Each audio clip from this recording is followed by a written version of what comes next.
আপনারা খুবই স্পষ্ট দেখবেন ৩ তারিখে যে দাবিটা দেওয়া হয়েছিল, আমরা শুধু শেখ হাসিনার পতন চাইনি। শেখ হাসিনা যদি আমরা পতন চাইতাম তাহলে এটা অনেক ইজি ব্যাপার ছিল। তবে সবাই আমাদেরকে একটু বাচ্চা মনে করলো, আমরা স্টেটটা খুব কাছ থেকে দেখার সুযোগ পেয়েছি। আপনারা দেখতে পাইবেন কয়েকদিন পরেই কি বাজে পরিস্থিতিতে দেশটা পড়তে যাচ্ছে। আপনারা এমন একজন লোকের হাতে দায়িত্ব দিয়েছেন যে লোকটা স্টেট বুঝে না, রাজনীতির ন্যূনতম কোনো জ্ঞান নাই। কি করেছে 5 মাসে আপনি দেখেন, সকাল থেকে আমার বাসায় এখনো রান্না হয় না, গ্যাস নাই। 20% শ্রমিক ছাঁটাই করেছে বিভিন্ন প্রতিষ্ঠানে, সেখানে গ্যাস নাই। বিদেশে প্রবাসীদের সাথে গিয়ে কথা বলেছে, কি যে বাজে অবস্থায় আছে তারা। প্রথমত হলো আমরা 11 দলীয় জোটে আছি, এনসিপি, আমরা জামাত না। এনসিপির একটি নির্দিষ্ট লক্ষ্যমাত্রা আছে, সেই লক্ষ্যমাত্রা আমরা আমাদের ছোট জীবন থেকে শুরু করেছিলাম। আমরা বিশ্ববিদ্যালয় জীবনে গভীর অনুধাবন করেছিলাম বাংলাদেশের যে রাজনীতি, সে রাজনীতিটা কোথা থেকে আমরা করব, কেন করব। আমরা 2টা শব্দ নিজেদের মগজে ঢুকিয়ে নিই এবং প্রচার করা শুরু করি। একটা হলো দায় আর একটা হলো দরদ। এটা যখন কেউ যারা আমাদের সাথে ওইখানে আড্ডা দিয়েছে ইসলামিক জায়গা থেকে, যেটা হলো দরদি নবী সাল্লাল্লাহু আলাইহি ওয়াসাল্লাম, উনি যেভাবে উম্মতের জন্য পাগল পাড়া হয়ে গিয়েছিলেন।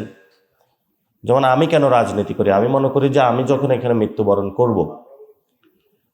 মৃত্যুবরণ করার পরে সেখানে আমাকে জিজ্ঞেস করা হবে যে এইখানে যারা বেঙ্গালি মুসলিম আছে সিভিলাইজেশনের জায়গা থেকে, উম্মার জায়গাটা তো পুরো পৃথিবী জুড়ে আছে, আহাল বা পরিবেশের জায়গা থেকে যারা আছে, আমাকে জিজ্ঞেস করা হবে এখানে মুসলিম, হিন্দু, বৌদ্ধ, খ্রিস্টান সবাইকে, তাদের জন্য তুমি কি করেছো।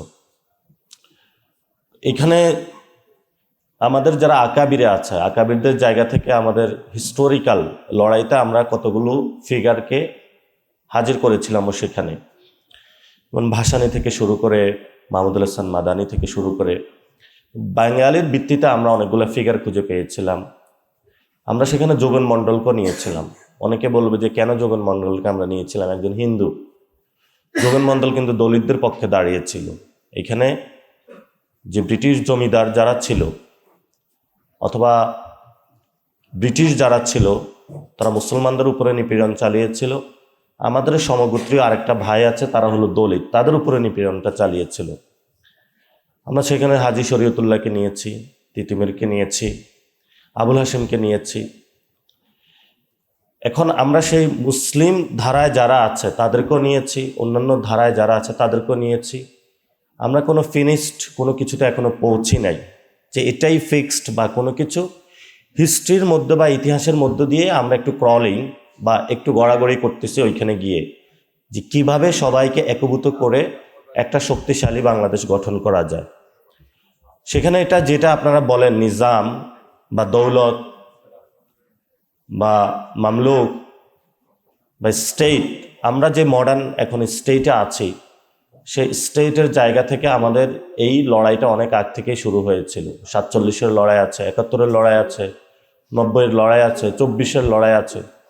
এই হিস্টোরিক্যাল যে লড়াই আছে সেখানে আমরা মনে করি আমাদের যে ডেল্টা বেসিনটা আছে হিমালয় থেকে বঙ্গোপসাগর পর্যন্ত, এখানে অনেক হিস্টোরিক্যাল ব্যাকগ্রাউন্ড আছে। যে মানুষগুলো এখানে বসবাস করে, এই মানুষগুলো নির্যাতিত, নিপীড়িত, এই মানুষগুলোর মুক্তির জন্য কাজ করতে হবে। সেই জায়গা হলো বিভিন্ন ইসলামিক ইন্টারপ্রিটেশন আছে, বিভিন্ন ধরনের অনেকগুলো ইন্টারপ্রিটেশন আছে। আমরা যে স্কুলে বিশ্বাস করি সেই স্কুলের জায়গাটা হলো, যদি আমরা একটা শক্তিশালী জনপদ বানাইতে পারি, মানুষের সমাজ বানাইতে পারি এবং সোসাইটি বানাইতে পারি, সেই সোসাইটিতে যাদের যে স্কুলের থটগুলো সেগুলো প্রচার করুক, কোনো ফেয়ার, কোনো ভয় এবং কোনো মানুষের কাছে দায়বদ্ধতা না থেকে শক্তিশালী রূপে সবাই সবারটা প্রচার করবে। একটু আগে আপনারা বক্তব্য রাখলেন যে হজরতকে হলো 1 বছর হলো ডান্ডাবেড়ি পরানো হয়েছিল। তো ডান্ডাবেড়িটা খুব কষ্টের, আমিও পড়ছি। তো যখন এটা খোলা হয় তখন এটা আরও কষ্ট, মনে হচ্ছে পাওয়াটা আবার কাইটা যায় কিনা যখন খোলা হয়। আমি তখন খুবই ছোট মানুষ, ইন্টার পাস করছি। আমি বলছি এটা আবার কি পড়াচ্ছে এত বড়। তো ওইটা হলো প্রাচীন যুগে মনে হয় রাজারা এভাবে চুড়ি পরতো। তো আমাকে একজনে বললো এটা চুড়ি পরানো হচ্ছে তোমাকে, এটা খুবই একটা অলংকার জিনিস, কিন্তু খোলার সময় মনে হচ্ছে পাটা চলে যাবে।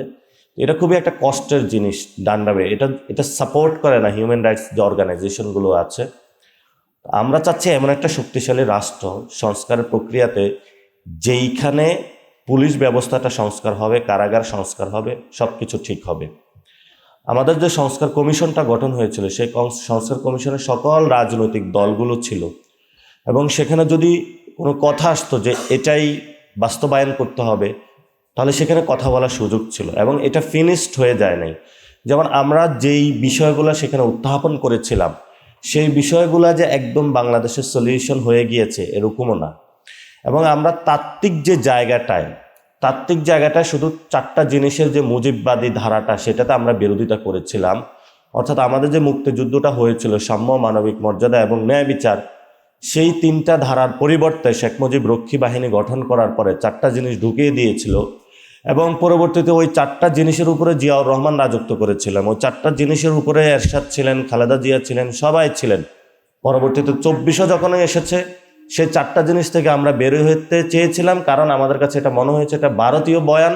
ভারত আমাদের সেই সংবিধান থেকে শুরু করে সব কিছু গঠন করে দিয়েছিল, ফলত আমরা আজাদির মুক্তির জন্য সেখানে হাত দেওয়ার চেষ্টা করেছিলাম। আপনারা খুবই স্পষ্ট দেখবেন 3 তারিখে যে দাবিটা দেওয়া হয়েছিল, আমরা শুধু শেখ হাসিনার পতন চাইনি। শেখ হাসিনা যদি আমরা পতন চাইতাম তাহলে এটা অনেক ইজি ব্যাপার ছিল। আমরা চেয়েছিলাম তাহলে আমাদের রাজনীতিতে আসার প্রয়োজন ছিল না, হয়তো এখন চাকরি করতাম বা সমাজের অন্য কোনো কাজ করতাম। আমরা খুবই দাবিটা দিয়েছিলাম একটা ফেসিবাদী ব্যবস্থার বিলোপ এবং নতুন রাজনৈতিক বন্দোবস্ত। এখন রাজনৈতিক বন্দোবস্ততে নিউ সেটেলমেন্টের জায়গায় অনেকের অনেক প্রপোজাল থাকতে পারে। আপনি একজন যদি আমাকে জিজ্ঞেস করেন মুসলিম হিসাবে তোমার প্রপোজাল কি, আমি তো বলবো তাহলে কোরআন। কিন্তু বর্তমান যে সিচুয়েশনে এটা আপনারা ইস্তেহাদি করে যা আমাদের সমাধান দেন। যখন ইন্টারিম গভর্নমেন্ট ওই সময় ছিল অভ্যুত্থানের পরে, আমাদের মাথাটা পুরো দিন পাগল হয়ে গিয়েছিল। সুন্নি ভাইয়েরা বলল যা ওনারা একদিকে যাবেন, কওমি ভাইয়েরা বললো একদিকে যাবেন, আহলে হাদিস ভাইয়েরা বললেন একদিকে যাবেন। ওটা স্টেটের জায়গা থেকে যখন ম্যানেজমেন্ট করা হয়, মানে এটা খুবই কেমন যেন একটা সিচুয়েশন হয়ে যায়। কোনো জায়গায় আমরা ওটা একটা ম্যাচ করতে পারি না। যেমন চিটাগংয়ে হলো দুই গ্রুপ হলেও মারামারির অবস্থানে চলে গেছে। আমি সারা রাত জেগে আছি কিভাবে মারামারিটা বন্ধ করব। কোনো পক্ষে কারো হাতে লাঠি, যেভাবেই হোক প্রত্যেকের একটা জায়গা আছে, এবং এই জায়গাটা হলে একসাথে আসা যায় না। তো আমি মনে করি যে বিভিন্ন পথ মত, শরিয়ার ইন্টারপ্রিটেশন, মাযহাব, তরিকা এটা থাকবে, কিন্তু ন্যূনতম একটা জায়গা, সেই জায়গাটা হলো যেহেতু আল্লাহ এবং রাসূল সাল্লাল্লাহু আলাইহি ওয়াসাল্লাম, সাহাবায়ে কেরাম, ওনাদের প্রশ্নে তো কারো কোনো দ্বিমত নাই, সেই জায়গাটা তো আমরা বসতে পারি। মদিনার সনদ নিয়ে তো কারো দ্বিমত নাই, সেই জায়গাটা তো আমরা বসতে পারি। তো সেই জায়গাটা আসলে আমার ছোট মুখে অত বড় কথা মানায় না এটা, কারণ আমার এই এডুকেশনটার খুব ডিপ নলেজ নাই, এবং আমি যেটা বুঝি, আমি আল্লাহ এবং রাসূল সাল্লাল্লাহু আলাইহি ওয়াসাল্লামের খুবই বিশ্বাস করি, এবং উনি যে নির্দেশনা দিয়েছেন সেটা আমার কর্তব্য। কিন্তু আমাদের সামনে তো হলো ফরাসি বিপ্লবের পরে মডার্ন স্টেটটা চলে এসেছে, তো আমরা এটা পুরো ওয়ার্ল্ড এভাবে চলতেছে, এটা কিভাবে ডিল করব সেই কোশ্চেনটাও তো রাইজ করেছে। এখানে আফগানিস্তান থেকে শুরু করে অনেকগুলা মামলাকাত এসেছে, এবং আপনি বলেছেন হ্যাঁ ওলামায়ে কেরাম শাসন করেছে, এটা কোনো অস্বীকার করার জো নাই। ইসলাম পুরো বিশ্বকে শাসন করেছে। হিস্টোরিক্যাল জায়গা থেকে খুবই রিচ, পৃথিবীর কোনো ধর্ম, পৃথিবীর কোনো শাসন ব্যবস্থা যাই বলেন না কেন, কেউ এটার সাথে কোনো কম্পেয়ার করতে পারবে না। বর্তমান আমরা যা বিশ্বের শাসন ব্যবস্থা দেখি না কেন, তো সেই জায়গাটা আমরা এখন কেন পারছি না, সেই বিষয়টা আপনারা সমাধান করবেন।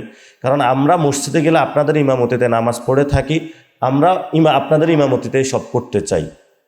তো আমি এই জায়গাটা অনেকবার ক্ষোভ প্রকাশ করেছিলাম যে আমি মসজিদে না, আমি বাহিরেও আপনার ইমামতিতে যাইতে চাই। আপনারা নেতৃত্ব দেন, আমরা যাইতে চাই, আপনাদের অনুসরণ করতে চাই, এবং এখানে হজরত আছেন, সবাই আছেন। আমি কয়েকদিন আগে ইরানে গিয়েছিলাম। ইরান কি শিয়া নাকি সুন্নি ওই আলোচনা আমি যাব না, ওই ধর্মীয় কারণে আমি যাই নাই। আমি দেখতে গিয়েছি কেমন একজন লোকরে হত্যা করে ফেলছে হলো অবৈধভাবে। মানে আমি হুসাইনিয়াতে গিয়েছিলাম, উনি ওইখানে দার্স দিতেন, খুবই সিম্পলিস্টিক লাইফ, তাকে হলো বোম মেরে হত্যা করে ফেলছে। তো আমি তাদের জীবন ব্যবস্থা কেমন সেখানে দেখতে গিয়েছিলাম। তো যত অলিগলি দেখেছি, সব অলিগলিতে 100-200 মহিলা দাঁড়িয়ে থাকে, মানে সন্ধ্যার পরে। আর পাগড়ি পরা, জুব্বা পরা যারা হজরত আছেন ওইখানের, তারা এসে ওইখানে ওয়াজ করতেছে প্রত্যেকটা অলিগলিতে, পুরা ইরানের। এটা সামা পড়তেছে, এটা কেন বাংলাদেশে হচ্ছে না? আপনার তরিকা যেটা হোক, আপনার নিজস্ব জায়গা আছে। যেমন আমি কিন্তু শিয়া না, আমি সুন্নি, এবং এটা আমি অকপটে স্বীকার করি। এবং সে জায়গা থেকে অনেকে কথা তুলেছে ওই সময় কেন আমি গিয়েছিলাম অথবা, এবং সেখানে আমাকে অনেকগুলো এম্বাসিও কোশ্চেন করেছে যে তুমি ওইখানে কেন যাচ্ছ, তুমি তো ইউএসের ভিসা পাবে না। আমি তাদেরকে বলে দিয়েছি আপনি যদি ইরান আসতে পারেন আমি কেন যাব না, আমি ইরান তুরান কোনো কিছু বুঝি না, পুরো বিশ্বকে একভাবে আমি দেখি। তো আমাদের এই জায়গাটা আপনারা কিভাবে সমাধান করবেন, সে জায়গাটা আপনারা আসবেন। অনেকেই বিএনপি একটা প্রচার করে যে এনসিপি হলো জামাতের পক্ষ হয়ে কাজ করে। না, আমরা ভাই এটা না, কারণ আমাদের নির্দিষ্ট প্রপোজাল আছে যে আমরা এই ভিত্তিতে কাজ করি। আমরা বাংলাদেশে সেকুলারিস্ট স্টেট চাই না। আপাতত আমরা একটা বাংলাদেশে সবার জন্য একটা বৈষম্যহীন রাষ্ট্র চাই। আপনি আমাদেরকে জিজ্ঞেস করবেন যে আমাদের সেই শক্তিমত্তা আছে কি না, আমাদের সেই শক্তিমত্তা নাই। কিন্তু এটা আমি মনে প্রাণে বিশ্বাস করি, তোমাদের যতটুকু সম্ভব ততটুকু নিয়ে রাস্তায় নেমে পড়ো। বাকিটা হলো নাসরুম মিনাল্লাহি ওয়া ফাতহুন করিব, আল্লাহর পক্ষ থেকে তখন সাহায্য আসবে। এবং জালিমের পক্ষে, জালিম কি 5 মাস আছে নাকি 5 বছর আছে সেটা মুখ্য বিষয় নয়। যে আমার ভাইয়ের চোখ তুলে নিয়েছে, আমি তার বাংলাদেশের শাস্তি নিশ্চিত করতে হবে। এখন এখানে আলোচনায় এসেছে অনেক ওলামায়ে কেরাম তো এখনো জেলে আছে হজরত, যাদেরকে এখনো মুক্তি দেওয়া হয় নাই। এবং বাংলাদেশে এই যে অনেকের জঙ্গি তকমা দেওয়া হয়েছে, কওমি মাদ্রাসার যারা শিক্ষা ব্যবস্থা পড়াশোনা করেছে তারা সবচেয়ে বেশি এটা সাফারার। এবং বড় একটা অংশে বিভিন্ন জায়গা থেকে, আর আমি ছোটবেলায় তো অনেক জায়গায় হলো ওয়াজ শুনতে যাইতাম, সেখানে হলো মুফতি জসিমউদ্দিন রহমানী থেকে শুরু করে, আমি নিজেও ছোটবেলায় আমাদের এলাকা ওয়াজ হতে শুনতে গেছি। একদিকে জসিমউদ্দিন রহমানী আসতো, আরেকদিকে হলো রাফিক বিন সাইদি আসতো, সাইদি শাহ হুজুর আসতো, আরেকদিকে হলো অলিপুরি আসতো, সবারই ওয়াজ শুনতে যাইতাম। এবং যিনি বাইতুল মোকাররমের এখনও খতিব আছেন কিনা, মুফতি আব্দুল মালিক সাহেব, ওনারাও বক্তব্য শুনতে যাইতাম। আমরা সেই জায়গাটায় এখনো মনে করি আপনারা যদি কাজ করেন একটা স্টেটের জায়গাতে, আপনাদের সেই সক্ষমতা সুযোগ আছে, সব কিছু লিখিত আছে যে কিভাবে একটা স্টেট চালাইতে হবে, সব কিছু আছে আপনাদের কাছে, এবং ইতিহাসে এটা অনন্য উজ্জ্বল দৃষ্টান্ত আছে। তাহলে আপনারা দায়িত্বটা নিচ্ছেন না কেন? আমি আশা করব যে এই জায়গা থেকে আসবেন, কিভাবে মডার্ন স্টেটকে আমরা ডিল করতে পারবো সেই জায়গাটা আসবো। গতকালকে একটা বড় একটা ঘটনা ঘটছে পুরো বিশ্বে, সেটা হলো আপনারা দেখেছেন শেখ হাসিনা, মানে সবাই লাইভে বসেছিল যে শেখ হাসিনা ভিডিওতে আসবে, কিন্তু আসে নাই। তো শেখ হাসিনা হলো এই অফলাইনে গরম বক্তব্য দিয়ে যাচ্ছে, এবং তারা একটা প্রেস মিট করেছে ভারত রাষ্ট্রে বসে। ভারত সরকার তাদেরকে যে অপরচুনিটিটা দিয়েছে, এই সুযোগটা দিয়েছে, তারা বরাবরই স্পষ্ট করেছে যে আমরা তোমাদের বাংলাদেশে যারা মুসলমান তাদের বিরুদ্ধে আমরা যারা একটা বাহিনী তৈরি করেছি, এই বাহিনীদেরকে প্রোটেক্ট করব। এখন সেই সময় আমরা অনুপ চেটিয়া থেকে শুরু করে বাংলাদেশ সবাইকে প্রত্যার্পণ করেছিল। আমরা যদি 7 সিস্টার্সে যারা স্বাধীনতার জন্য আজাদির আন্দোলন করতেছে বা অন্যান্য জায়গায়, আমরা যদি বাংলাদেশে সেই সুযোগটা করে দিই, যে বলবো যে তারাও নিপীড়িত মজলুম, আমরা তাদেরকে হলো সুযোগ তৈরি করে দিচ্ছি, তখন পরিস্থিতি গোলাটে হবে তো বাংলাদেশে এবং পুরো সাউথ এশিয়াতে। এবং সেখান থেকে ফরেন মিনিস্ট্রি একটা স্টেটমেন্ট দিয়েছে, সবাই বাংলাদেশে সাব্বাস সাব্বাস বাঘের বাচ্চা বলে চিল্লানো শুরু করলো। একটা ফরেন মিনিস্ট্রি ওইখানে শেখ হাসিনা বসে রীতিমতো প্রেস ব্রিফিং করতেছে, সব কিছু করতেছে, ওইটা ডিল করতে না পারে সে প্রেস রিলিজ লিখতেছে, সবাই তাকে বলতেছে বাঘের বাচ্চা। আমার এটার কোনো যৌক্তিকতাও পাই নাই, কোনো কিছুও পাই নাই। এবং ইজাজ সাহেব এটা বলে গিয়েছেন যে আমরা স্পষ্টত আমরা কোনো চায়নার পেটেও যাইতে চাই না, কোনো ওয়াশিংটনের পেটেও যাইতে চাই না, কোনো দিল্লির পেটেও যাইতে চাই না। আপনি আজাদে নিয়ে যদি এখানে দাঁড়ান, আপনাকে সবাই গণ্য করবে। আর নাহলে ফুটবলের মতন বিভিন্ন জায়গায় লাথি খাইতে হবে। আমরা ওই ফুটবল বাংলাদেশকে বানাইতে চাই না। ওইখানে অন্তর্বর্তী সরকার আপনারা আলোচনায় এসেছে, আমরা তো হলো সিনিয়রদেরকে দায়িত্ব দিয়েছি, দায়িত্ব দেওয়ার পরে সিনিয়ররা নিজেদের মতন চালাইছে, আমাদের জিজ্ঞাসা করেনি। তখন আমরা কি করব? পরবর্তীতে দেখা গেছে বিভিন্ন জায়গা থেকে ছাত্রদেরকে ক্যারেক্টার অ্যাসোসিয়েশন করা হলো, সর্ব জায়গা থেকে সরিয়ে দেওয়া হলো। আমরা তো এখনো এগুলো চুপ করে আছে, কোনো কিছু বলি নেই। আমরা একটু দেখি দেশটা সবাই কোথায় নিয়ে যাচ্ছে। ওই সময় আমরা দেখেছিলাম, এখনো দেখতেছি কোথায় যাচ্ছে দেশটা। আপনারা দেখতে পাইবেন কয়েকদিন পরেই কি বাজে পরিস্থিতিতে দেশটা পড়তে যাচ্ছে। আপনারা এমন একজন লোকের হাতে দায়িত্ব দিয়েছেন যে লোকটা স্টেট বুঝে না, রাজনীতির ন্যূনতম কোনো জ্ঞান নাই। কি করেছে 5 মাসে? আপনি দেখেন সকাল থেকে আমার বাসায় এখনো রান্না হয় না, গ্যাস নাই। 20% শ্রমিক ছাঁটাই করেছে বিভিন্ন প্রতিষ্ঠানে, সেখানে গ্যাস নাই। বিদেশে প্রবাসীদের সাথে গিয়ে কথা বলেছে, কি যে বাজে অবস্থায় আছে তারা। তাহলে এই 5 মাসে আমরা বলেছিলাম আমরা একটা রিফর্মের ট্রেনে উঠি। দেশটা সংকট, তারেক রহমান দেশ চালাইতে কষ্ট হবে, কারণ আসলে আমরা বিপদে আছি। এটা যদি আমাদেরও দেওয়া হয় বা আপনাদেরও দেওয়া হয়, আপনাদেরও এই অবস্থা চলবে চালাইতে। কারণ দেশের যা 12টা অবস্থা বানায় গেছে শেখ হাসিনা অথবা অন্যরা, এটা থেকে উত্তরণ হইতে আমাদের অনেক কঠিন সময় লাগবে। তাহলে উত্তরণ করতে হলে তারেক রহমান যদি একাই নিজে চিন্তা করে আমি ঠেলে হিমালয় পাহাড় জয় করে ফেলবো, এটা তো তারেক রহমান পারবে না। ওনার কি আমরা বিরোধী নাকি? আমরা ওনাকে বলি যে আপনার এটা করতে হবে, আপনি সবাইকে নিয়ে ঐক্যবদ্ধভাবে কাজ করেন। আপনি আলেম ওলামাদেরকে নিয়ে বসেন, যারা রাজনীতি করে তাদেরকে বসেন, সিভিল সোসাইটি যারা আছে সবাইকে নিয়ে সুন্দরভাবে দেশটা পরিচালনা করেন। কিন্তু কেউ যদি অহংকারী মনোভাব হয়ে চিন্তা করে আমি একাই সব করব, আমি একাই পুরো বিশ্ব শাসন করব, একাই সব কিছু করব, তাহলে সমাজে অন্য মানুষ তার এক্সিস্ট করার দরকার নাই। আমরা আশা করব যে আমরা আপনাদের সন্তান, আপনারা আমাদের শিক্ষক, আমরা আপনাদের সন্তান, শিক্ষক হয়ে এখনও আপনাদের শিক্ষালয়ে যেতে আগ্রহী, আপনাদের থেকে শিক্ষা নিতে আগ্রহী। আপনারা যেভাবে বলবেন আমরা এখনও চলব। আমরা বারবার আপনাদের কাছে গিয়েছি, এখনও যেতে চাই, এবং আমরা ভবিষ্যতে আপনাদের উপদেশ নিয়েই চলব। কারণ আমরা বাংলাদেশে চাই, আমরা এখনও শিখতেছি। আপনাদের লাইফের যে এক্সপিরিয়েন্স, আপনাদের লাইফের যে জেল জীবন, এটা আমাদের উপরে আসে নাই এখনো। অনেক জীবনের কত উত্থান পতন দেখে আপনারা এই জায়গায় এসেছেন, অনেক শাসন দেখেছেন আপনারা। ফলত আপনারা আমাদেরকে উপদেশ দিবেন, আমাদের যে রক্তটা আছে এটা আপনারা ব্যবহার করেন, আমাদের যে শক্তিটা আছে গায়ে এটা আপনাকে ব্যবহার করেন। আপনার জায়গায় আমাদের সেই বুদ্ধিটা এখনো নাই। এই জন্য আমরা আস্তে আস্তে একটু চলার চেষ্টা করি, কোন জমে ঠাস করে হলে পড়ে যায়। বাচ্চা যদি জোরে দৌড় দেয় তাহলে তো প্রবলেম। তবে সবাই আমাদেরকে একটু বাচ্চা মনে করলো, আমরা স্টেটটা খুব কাছ থেকে দেখার সুযোগ পেয়েছি। সেই জায়গা থেকে যেটা বলবো, বাংলাদেশের স্টেট যেটা আছে এটা একটা ভঙ্গুর স্টেট। বাংলাদেশ রাষ্ট্র যতটুকু সীমানা পেয়েছে, এই সীমানা দিয়ে আপনি একটা শক্তিশালী রাষ্ট্র গড়তে পারবেন না। এটা লাইক দ্যাট, আপনি একটা ঘর বানাইছেন, বাথরুম নাই, ছাদে ওঠার জায়গা নাই, বারান্দা নাই, কোনো কিছু নাই, জাস্ট কতগুলা পিলার দিয়ে আছে। বাংলাদেশ রাষ্ট্রের যে সীমানা যতটুকু পেয়েছি, ওই সময় যে জয় বাংলা স্লোগান ছিল, ইন্দিরা গান্ধী বলছিল যে মুজিব থামো, এতটুকু পর্যন্ত ওই সীমানায়, নাহলে কিন্তু তোমাকে করলে খালাস করে দিব।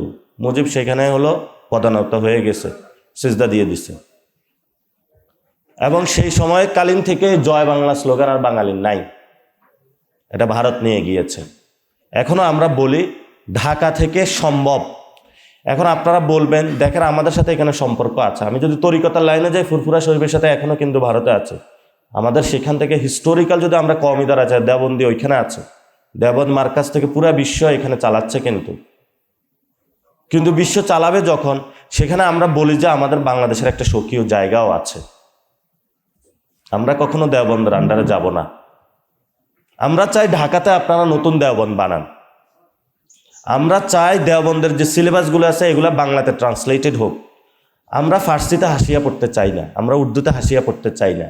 আমাদের একটা ভাষা আছে। আবু তাহের মিসবাহ সাহেব এই কাজটা শুরু করেছিলেন, আশা করি সবাই শুরু করবে। কিন্তু বলা হয় আমরা যদি প্রায়োরিটি দিই, সেখানে লোগাতুল আরবিয়াকে প্রায়োরিটি দিব, যেহেতু এটা আল্লাহর নির্দেশনা আছে তুমি কোরআন বুঝো আরবিতে। আমি কোরআন বুঝতে উর্দুতে যাব না, ফার্সিতেও যাব না, আপনারা বাংলাতে এগুলো নিয়ে আসেন, যেহেতু আমরা এখানে বাংলায় কথা বলি। আর না হলে আরবিতে আছে, সে আরবি ভাষা শিখতে হবে। কারণ তারা ওই জায়গাটা যদি আমাদের সেই স্পেসটা দিত, তারা স্পেসটাই দেয় না আমাদের, সব কিছু এখানে ধ্বংস করার চেষ্টা চালাইছে। আমরা আশা করব যে এই জায়গায় সক্ষমতা আপনাদের আছে। আমি অনেক তরুণ আলেম উদ্যোক্তাকে দেখেছি যারা পুরো বিশ্ব ব্যবস্থাটা পরিবর্তন করে দিতে পারবে। যখন আমি সৌদি আরবে যাই, ভালো ভালো জায়গায় এখানে আছে। আপনার জাস্ট কওমি মাদ্রাসা যারা আছে সৌদি আরবে, যদি তাদের সেই লিঙ্ক আপটা করে দেওয়া হয়, পুরো বাংলাদেশের অর্থনৈতিক ব্যবস্থা পরিবর্তন হয়ে যাবে। ওইখানে বাংলাদেশি যারা যায় আরবি কোনো শব্দই বলতে পারে না, অথচ কওমিতে যারা পড়াশোনা করে শুরু থেকেই একটা আরবি বলতে পারে। তো এই লিঙ্কিংটা কেন হয় নাই? আমরা এই জিনিসটা করতে চাইবো ইনশাল্লাহ ভবিষ্যতে। লুগাতুল মার্কাজুল আরাবিয়াগুলা কিভাবে ব্রিটিশ কাউন্সিল যেভাবে আরবি শেখায়, আমরা সেগুলো হলো ট্রেনিং সেন্টার সৃষ্টি করে এই জায়গাটা হলো শক্তিশালী করার চেষ্টা করব। আমাদের প্রতি আপনাদের অনেক ক্ষোভ থাকতে পারে, আমাদের প্রতি আপনাদের অনেক কমপ্লেন থাকতে পারে, কিন্তু আমরা জানি সব কিছুর উপরে আপনারা সবচেয়ে বেশি আমাদেরকে ভালোবাসেন। ভালোবাসার জায়গাতে কোনো কমতি নাই। মহব্বত করে বলে আমাদেরকে এই কথাগুলো বলেন। তাহলে এই মহব্বতগুলো আমরা একটু নিতে চাই হজরত। ইনশাআল্লাহ একসাথে ভবিষ্যতে একসাথে কাজ করব।